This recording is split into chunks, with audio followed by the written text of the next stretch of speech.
Welcome to a new edition of the Neon Jazz Interview Series with New York-based, Kansas City-born jazz trumpeter Dave Scott on his new 2020 CD called Ambiguity. He is always pushing the proverbial jazz envelope, and on this new recording, he has a great collection of musicians around him.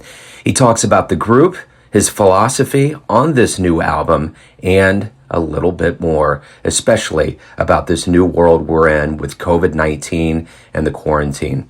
So please get to know Dave and dig this interview, my friends. Dave, thanks for sending over the music. Thanks for taking a minute out. I've really kind of dove into the liner notes, and it's interesting about Herbie Hancock giving this clinic and saying the practice happens on the bandstand, and kind of talk to me a little bit about this philosophy and kind of that being the backbone of probably a very appropriately named album in our world today called Ambiguity. Yeah. Well, yeah, when I was going to school at North Texas State, back in the many moons ago, Herbie brought his band to campus, and they did a concert, and then they played at a club in Dallas the remainder of the week, and so a bunch of us we were big Herbie fans. Although it was the Headhunters band, you know that you're familiar with that band, right? Yes. And which was great stuff, but we were all like.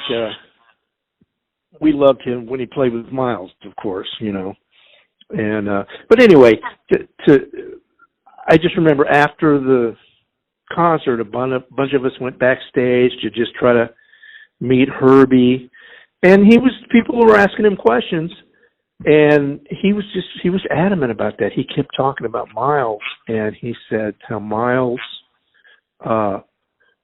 He cut them loose. He got all these great musicians, but he wanted them to experiment on the bandstand. He wasn't, a lot of leaders are rigid and they want certain things. And Miles's whole philosophy was for them to be creative. And to me, that was one of Miles's. I mean, he was a genius in that regard. He would always get the greatest musicians upcoming in his band. He had just a remarkable ear for the talent and the creativity, and so he would give them a direction and a concept, and then just let them create. To me, some of those musicians played their best. Some of their best work was when they were playing with Miles. And, of course, all of them ventured out, became leaders in their own right. But to me, still some of them, as I said, when they played with Miles, were at their finest, really. And so, anyway, I'm making a long story out of it, but that's, I've always thought if as a leader, that's what I want to do. And I try to get the best musicians I can. I write the music, but let them do with it. Let them take it. And whenever we've played gigs, it's beautiful because it goes to a different place every night.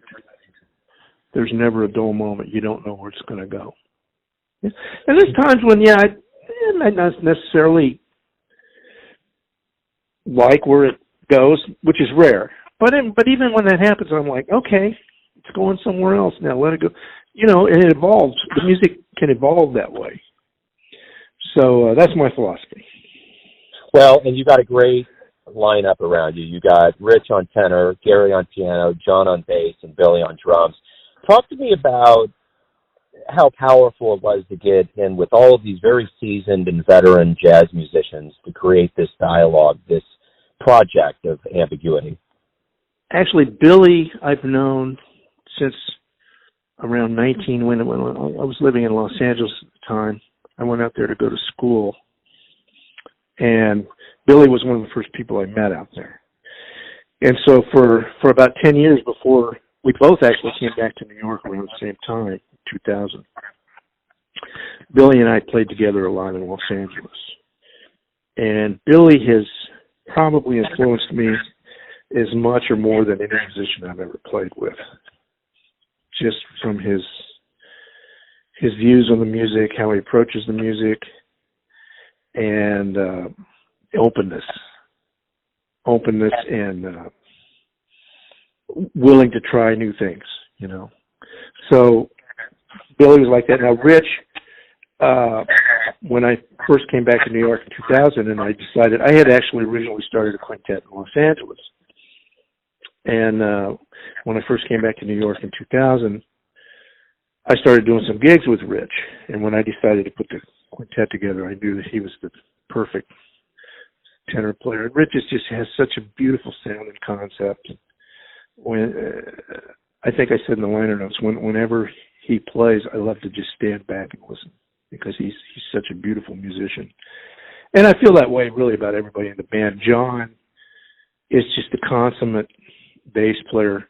I first met him before I moved to New York, and I was doing a little tour with Tony Malaby, and we needed a bass player. Billy was playing drums, and Tony said, "Oh, there's this young guy been playing back in New York, John Aber." And so John came out and we did a tour, and it was just perfect. So, and to me, he's just he knows what's required of the bass, and that's to be the foundation of the music, but he also does that with a looseness and an openness that's it really adds a lot to the music itself. And he's also a great soloist, very creative, and he has such a beautiful concept and a beautiful his sense of time and form are incredible. And the same with Gary. When Gary and John play together, and that's the beauty of it too, you never know where it's going to go with those guys. And but they never lose track. When you're playing structured tunes, which a couple of the tunes on the recording are structured, meaning they have harmonic structures. The rest of the tunes are more open. But whenever we're playing tunes with those kinds of harmonic structures, they play it with a looseness and a freedom, but you don't get the. It's not rigid. It's loose, but they both have such amazing ability to keep the form and keep the. Because that's sometimes when musicians do that, the form can get lost, and the form can get turned around, but they both have such incredible ears, ability to hear the form and the structure, that they can take those liberties with it, and it's just a beautiful thing. So. Right on. Those musicians, to me, are that's why I chose those musicians. When the listener gets this album and takes it in, what do you want them to get from this? And I guess it's kind of a split question, too. When you do come to Kansas City and perform this live, what do you want both the audience to get from this experience of this album and this project, and what do you want the listener that gets this CD, that listens to it on a reoccurring basis, to get from it? Well, I hope they feel the freedom and the creativity, and I hope they're able to hear the level of creativity and the freedom that it creates. That it is, quote, kind of experimental, yet in some ways it's very structured. So, and then also the emotion that comes with it.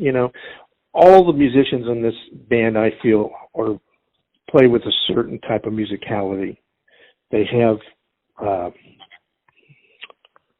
the ability to express through music, and they play with such a great sense of musicality and sensitivity. And that's what I hope the audience gets. Right on. Dave, thank you for reaching out. Thank you for the music. I'm really looking forward to playing it on the program, and good luck up there. And hopefully when we see the other side of this, we're going to relish live music in a way that maybe we never have in our entire lives. Yeah, I hope so. Maybe it'll some good can come out of it, So Yeah. And thanks for reaching out, Joe. Appreciate your support of the music. Really, really, really great thing. Yeah, absolutely, man.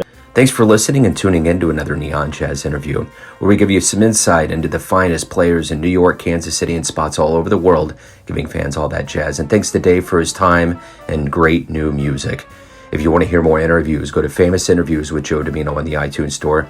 Visit Neon Jazz at youtube.com. And for everything Neon Jazz all the time, go to the neonjazz.blogspot.com.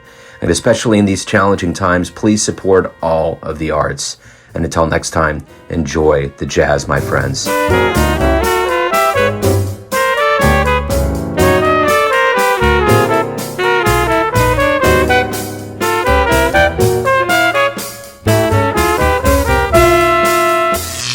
Neon Jazz.